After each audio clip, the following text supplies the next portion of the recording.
ሃሌሉያ ሰላም ለኪ ኦ ማርያም ደብረ መቅደሱ ለእግዚአብሔር ሰላም ለኪ እንተ መልዕልተ ኩሎሙ ቅዱሳን። በስመ አብ ወወልድ ወመንፈስ ቅዱስ አሃዱ አምላክ አሜን። እነሆ የማርያም መንገድ ማምለጫ መዳኛ ለአዳም ዘር በሙሉ የእግዚአብሔር አንድነት ፍቅር የእመቤታችን ቅድስት ድንግል ማርያም አማላጅነት ከሁላችሁ ጋር ይሁን እያልን የማርያም መንገድ የተሰኘ አዲስ መንፈሳዊ ሚዲያ ይዘን ቀርበናል። በዚህ መንፈሳዊ ሚዲያ አብ ወልድ መንፈስ ቅዱስ ያዘጋጁት እምዬ ቅድስት ድንግል ማርያም የባረከችው የሥጋና የነፍስ ምግብ የሆኑ ሐልወተ እግዚአብሔር፣ ትምህርተ ሃይማኖት፣ ክብረ ድንግል ማርያም፣ ዝክረ ቅዱሳን፣ ገድለ ቅዱሳን፣ የኢትዮጵያ ኦርቶዶክስ ተዋሕዶ ቤተ ክርስቲያን ታሪክ፣ ሥርዓተ ቤተ ክርስቲያን፣ የሀገራችን ቅድስት ኢትዮጵያን ታሪክ፣ የኢትዮጵያ ነገሥታትና የጀግኖች አርበኞች ታሪክ እንዲሁም መንፈሳዊ ዘጋቢ ፊልም ያገኙበታል። የማርያም መንገድ ማለት መዳኛ ወይም ማምለጫ ማለት ሲሆን ትውልዱ ስለ ኦርቶዶክስ ተዋሕዶ ቤተ ክርስቲያንና ሀገረ እግዚአብሔር ሀገረ ማርያም ተብላ ስለምትጠራው ቅድስት ኢትዮጵያ ታሪኳንና ማንነቷን እንዲያውቅ አውቆም የራሱን ቅዱስ የሆነ ታሪክ እንዲሰራ ለማስቻል የሚሰራ ኢትዮጵያዊ ቀለም፣ ኢትዮጵያዊ አሻራ ያለው ሚዲያ ነው። በውኑ ኢትዮጵያዊ መልኩን ወይስ ነብር ዥንጉርጉርነቱን ይለውጥ ዘንድ ይችላልን? በዚያን ጊዜ ክፋትን የለመዳችሁ እናንተ ደግሞ በጎ ለማድረግ ትችላላችሁ። ትንቢተ ኤርምያስ ምዕራፍ 13 ከቁጥር 23። ይህንን መንፈሳዊ ሚዲያ ለመደገፍ ሼር፣ ላይክ፣ ሳብስክራይብ ያድርጉ። እናመሰግናለን። እነሆ ከዛሬ ጀምሮ ትውልድ ሁሉ ብፅዕት ይሉኛል። የሉቃስ ወንጌል ምዕራፍ 1 ከቁጥር 48። ሰላም ለኪ እንተ መልዕልተ ኢትዮጵያ ትንሣኤ ጀምሯል። ያ ምንድነው? አንዱ ምልክቶቹ አንዱ በዚህ ጉዳይ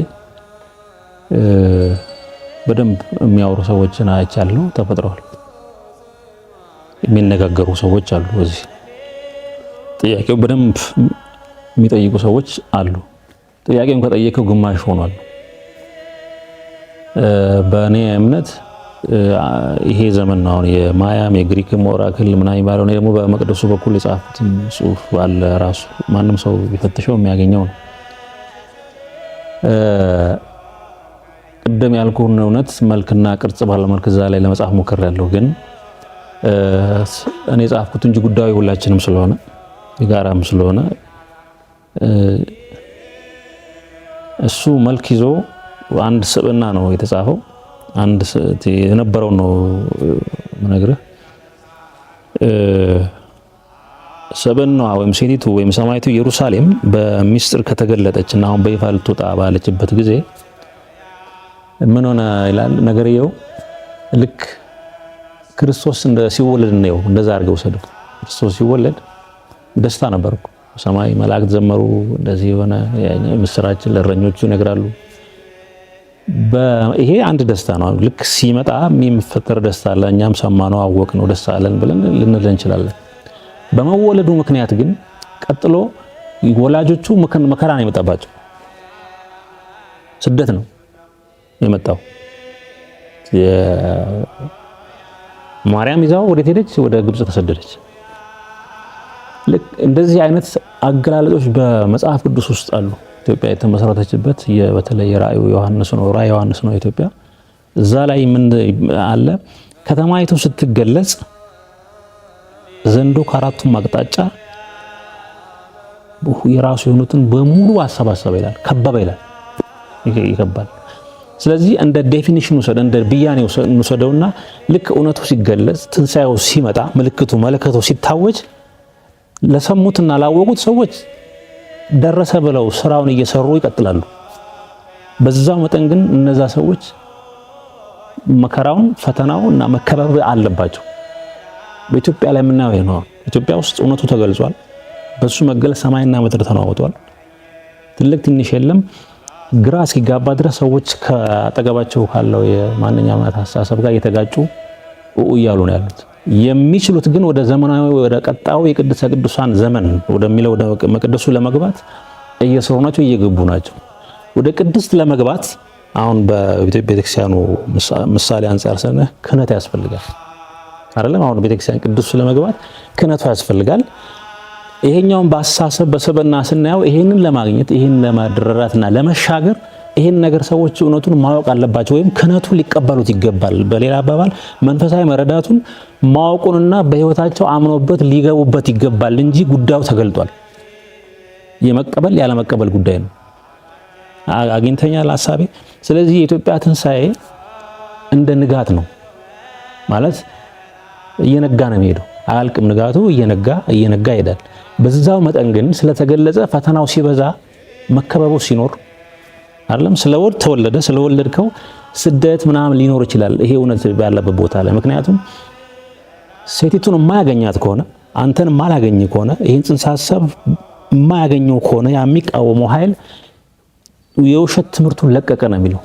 የብዙ ሰዎችን አእምሮ እያበላሸ ያለው በተገለጸው እውነት አንፃር የሚለቀቅ ውሸት ነው። እውነተኛ ትንሳኤ አለ፣ ሐሰተኛ ትንሳኤ በዛ መጠን ይለቀቃል። ይሄ አሁን ኢትዮጵያ ይሄ እንደዚህ ነች። በቃ ከሰማይ ዝቅ ከምድር ከፍ ያለች ረቂቅ ነገር ነች የሚያሰኘው ይሄንን ስናቀው ነው። በሌላ አባባል እያልኩ ያለሁት እዚህ ሀገር ላይ ፈተና ካለ እግዚአብሔር ስላለ ነው ማለት እያልኩ ነው። አግኝተኛል ሐሳቤ። እግዚአብሔር ስላለ ነው ፈተናው ያለው፣ ወይም እግዚአብሔር የሚሰራባቸው ሰዎች ስለተገኙ ነው አሳዳጁም ፈተናውም ከባቢውም ያለው። እነዚህ ምልክቶቹ ናቸው። ሌላ ቦታ ለምን መከራው ነው ያለው? ምክንያቱም ተቃዋሚው ካለ የሚቃወሙት በዚህ ቦታ ተገኝተዋል ማለት ነው። አንዱ ምልክት ይሄ ነው። ስለዚህ በእኔም አረዳድ እየበለጠ እየነጋ ድል እያደረገ ይሄ እውነት አናቃቸውም እንጂ ብዙ ሰዎችም ሆነዋል እየተነሱ ነው። በፈተናው በፈተኑት መጠን ማለት ነው። በዛ ታውቀዋለህና በዚህ በኢትዮጵያዊ መንፈስ ሆኜ ሳየው እኔ ኦልሬዲ ዛትን ሳይወስን ያለሁት ብያምናለሁ። የጊዜ ጉዳይ ቀስ እያለ እየነጋ እየተገለጠ መጋረጃው እየተነሳ ትንፋሽ እየጨረሰ ያኛው ወገን አስመሳዩም እየደከመው። ስለዚህ አሕዛብን በብረት በትር የሚገዛው ወንዱ ልጅ ወደ ቅድስ ገብቷል ብሎ የሚያምነውና ቤተክርስቲያን ጋር ያለው ግርዛዜ የአሕዛብ ሙላት እስኪሆን ድረስ ነው ብሏል። እንደዚህ ነው ምናምን። አሁን ግርዛዜው እየበቃ ይመጣና መከራ ያነቃል። መከራ የሰውን ይወልዳል። ስለዚህ ለኔ ካወቅንበት እጅግ ትልቁ የትንሳኤ ድምጽ ተሰምቷል። ሰዎችም እያወሩት ነው። ተገልጦ ተከናውኖ ለምን አላየነውም ካላልን በስተቀር ሲጀምር በሰው ስለሚጀምር አንድ ሰው ነው የሚጀምረው። አንድ ትንሽ ያ ነው ተቋም የሚሆነውና ትንሳኤው ድምጽ ተሰምቷል። መለከቱ ተነፍቷል። ምልክቶቹም ለዛ ነው የበዙት ብዬ አስባለሁ። እና ምናምነው በእንግሊዘኛ ዘ ሊቪንግ ጋድ የሚሉት ማለት የሚሰራ የሚያከናውን የሚያደርግ ነው። የነ ሄኖክ ጊዜ ነው። በሌላ አባባል በሚስጥርም እንደዛ ነው የሚባለው ነው። ይሰራል፣ ያደርጋል፣ ያከናውናል። እንዲህ አሁን አባባሌ ታሪክ ነው ምናምን እያልኩ አይደለም ያለሁት። እውነት ነው፣ ነገርየው ህይወት ነው፣ ሰው የሚኖረው ነው። እንደዚህ የሚያምኑ ሰዎች ናቸው የሚያስፈልጉትም። አሁን የሚያምን ነው የሚሻገረው። የሚያውቅማ አለን ብዙ እኮ። በሚያውቀው ላይ የሚያምንና አምኖ ግድል የሚጀምር ስራ የሚያደርግ ሰዎች ናቸው የሚሻገሩትና ድምፁ ተሰምተዋል ነው እኔ ድሉ የትንሳኤው ጊዜ በደንብ ካስፈለገም እንደውም ይሄ ዓለም በሚመቸው መንገድ ራሱ ማስረዳት ማሳየት ሁሉ ይቻላል። በደንብ የምናወራው ስለ ዓለምም ጭምር ስለሆነ ስለዚህ በምንፈልገው መልክ ስለምንፈልገው ነው እንጂ አትክልት ጠባቂ መስሎ ሊሆን ይችላል አናገውም እረኛ ሆኖ ሊሆን ይችላል አንድ ምሁር አንድ ፕሮፌሰር ሆኖ ሊሆን ይችላል ድምጹን የሚያውቁት ያውቁታል እንደዛ ነውና እንደውም አገር ያለው በእነዚህ አይነት ሰዎች ድምጹን በሰሙ ሰዎች ስለዚህ ፍለፊት ሲታይ ከበባውን ስናየው ተወልዷል ማለት ነው ከበባውን ስናየው ኢየሩሳሌም ሰማያዊት ተገልጻለች ማለት ነው ከበባውን ስናየው መቃብሩ እንደተዘጋ ተነስቷል ብለን ነው ምናምን ኢትዮጵያ እንደዛ ነው ምናምን ምናልባት ቅድም ብያለሁ ኢትዮጵያውያን እንምላቸው እነዚህ ይህን ስብዕና ያገኙ የትኛውም ሀገር ዜጋ ድንበር የለውም ማለት ነው የኛው ነው ለዛ ነው ያሸንፋል ይቀጥላል ይገለጻል በሶስቱም የኖህ ዘሮች ውስጥ ያለ መክሊት ተገልጦ እስኪፈጸም ነው እንጠብቀው እንጂ አልቋል ጉዳዩ እንደዛ ነው አሁን ማምነው የሚታየኝ ሙሽራው ሲመጣ ተዘጋጁ የሚባል ደናግል አለ አይደል በደናግሉ ምሳሌ ልውሰድልህ ሲመጣም የሚያዩት የሚጠብቁት ናቸው የሚያገኙት እውነቱን የሚጠብቁት የማይጠብቀው ከሆነ ማያደርግበት ነግረውም እየጠበቀው ስላልሆነ ያን አንተ የምታወራውን እውነት እየጠበቀው ስላልሆነ በተነግረውም ያዳምጥ ይችላል ምንድነው የሚያወራው ብሎ ጥሎ ሄደው እየጠበቁ ግን ያሉ ሰዎች አሉ ያ ምንፈልገው አሁን ትንሳኤ አይደል አሁን ለምሳሌ ያለው ምንፈልገው የኢትዮጵያ ትንሳኤ የምንለው ያቺ ረቂቅ ታላቅ ሰብዕና ምንላት ነች የነዚህ ሰዎች ሀገር ነው ኢትዮጵያን በብዙ ምሳሌ የተጠቀሱላት በብዙ አይነት ስልጣኖች በብዙ ትልልቅ ሃይማኖቶች ውስጥ የነበራት ቦታ አለ በየትኛውም የሃይማኖት መድረኮች ቦታ አላት ኢትዮጵያ በጎ ደስ የሚል ብንሆነው ደስ ይላል ብለን የምንላቸው አይነት ባህሪያት ያሏት አንድ ገጸ ባህሪ ነች በታሪክ ውስጥ ኢትዮጵያ ስለዚህ ያንን ማግኘት ፈልጋለሁ የሚል ሰው በለየትኛውም መልካም ነገር የሚያስፈልገው ዝግጅት በእውቀት በመመርመር በመፈተሽ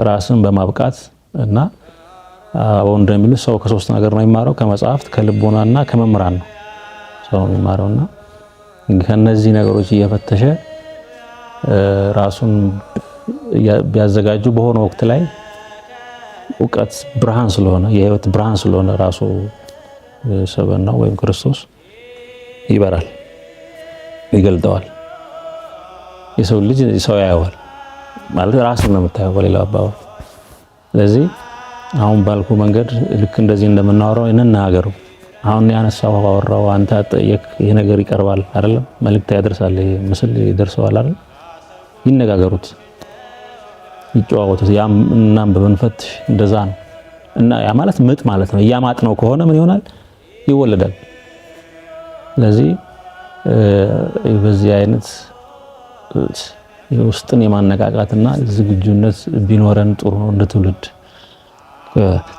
ግንዛቤውና ከስንፍናው ዘመን ብንወጣ ካወቅንበት የዘመን ቀላል ነው አንዳንድ ነገሮች ለማድረግ ቀላል የፈለከውን አይነት እውቀት እንደዚህ ገለጥ አድርገህ የምታገኝበት ጊዜ ነው በትንሹ እንኳን ካየን ስለዚህ በማመን ውስጥ ሆኖ የሚገኝ እውቀት አለ እንደዛ የተሰራው አባቶቻችን መንፈሳዊ እርግጠኝነት ከመል ሊመጣ ቻለ ሀገር እስከ መመስረት የሚያደርስ ከሀገር አልፎ ለዓለም ለሰው ልጅ ሁሉ የሚሆን እውነትን ይዞ ጽዋውን ሲዞር የከረመው ይሄ ማህበረሰብ የሚረከበው የሚቀበለው ጽዋውን የሚጠጣት ሰው ትውልድ ይፈልጋል ለዛ ራሱን ዝግጁ ቢያደርግ ጥሩ ነው ያስባለሁና እሱን ደግሞ ቅድም እንዳልኩ በመማር በመሰጥና በማንበብ ይገኛል ራሱን ያዘጋጅ ብዬ አስባለሁ ሃሌሉያ ሰላም ለኪ ኦ ማርያም ደብረ መቅደሱ ለእግዚአብሔር ሰላም ለኪ እንተ መልዕልተ ኩሎሙ ቅዱሳን በስመ አብ ወወልድ ወመንፈስ ቅዱስ አሃዱ አምላክ አሜን። እነሆ የማርያም መንገድ ማምለጫ መዳኛ ለአዳም ዘር በሙሉ የእግዚአብሔር አንድነት ፍቅር የእመቤታችን ቅድስት ድንግል ማርያም አማላጅነት ከሁላችሁ ጋር ይሁን እያልን የማርያም መንገድ የተሰኘ አዲስ መንፈሳዊ ሚዲያ ይዘን ቀርበናል። በዚህ መንፈሳዊ ሚዲያ አብ ወልድ መንፈስ ቅዱስ ያዘጋጁት እምዬ ቅድስት ድንግል ማርያም የባረከችው የሥጋና የነፍስ ምግብ የሆኑ ሐልወተ እግዚአብሔር፣ ትምህርተ ሃይማኖት፣ ክብረ ድንግል ማርያም፣ ዝክረ ቅዱሳን፣ ገድለ ቅዱሳን፣ የኢትዮጵያ ኦርቶዶክስ ተዋሕዶ ቤተ ክርስቲያን ታሪክ፣ ሥርዓተ ቤተ ክርስቲያን፣ የሀገራችን ቅድስት ኢትዮጵያን ታሪክ፣ የኢትዮጵያ ነገሥታትና የጀግኖች አርበኞች ታሪክ እንዲሁም መንፈሳዊ ዘጋቢ ፊልም ያገኙበታል። የማርያም መንገድ ማለት መዳኛ ወይም ማምለጫ ማለት ሲሆን ትውልዱ ስለ ኦርቶዶክስ ተዋሕዶ ቤተ ክርስቲያንና ሀገረ እግዚአብሔር ሀገረ ማርያም ተብላ ስለምትጠራው ቅድስት ኢትዮጵያ ታሪኳንና ማንነቷን እንዲያውቅ አውቆም የራሱን ቅዱስ የሆነ ታሪክ እንዲሰራ ለማስቻል የሚሰራ ኢትዮጵያዊ ቀለም፣ ኢትዮጵያዊ አሻራ ያለው ሚዲያ ነው። በውኑ ኢትዮጵያዊ መልኩን ወይስ ነብር ዥንጉርጉርነቱን ይለውጥ ዘንድ ይችላልን? በዚያን ጊዜ ክፋትን የለመዳችሁ እናንተ ደግሞ በጎ ለማድረግ ትችላላችሁ። ትንቢተ ኤርምያስ ምዕራፍ 13 ከቁጥር 23። ይህንን መንፈሳዊ ሚዲያ ለመደገፍ ሼር፣ ላይክ፣ ሰብስክራይብ ያድርጉ። እናመሰግናለን። እነሆ ከዛሬ ጀምሮ ትውልድ ሁሉ ብፅዕት ይሉኛል። የሉቃስ ወንጌል ምዕራፍ 1 ከቁጥር 48። ሰላም ለኪ እንተ መልዕልተ ኩሎሙ ቅዱሳን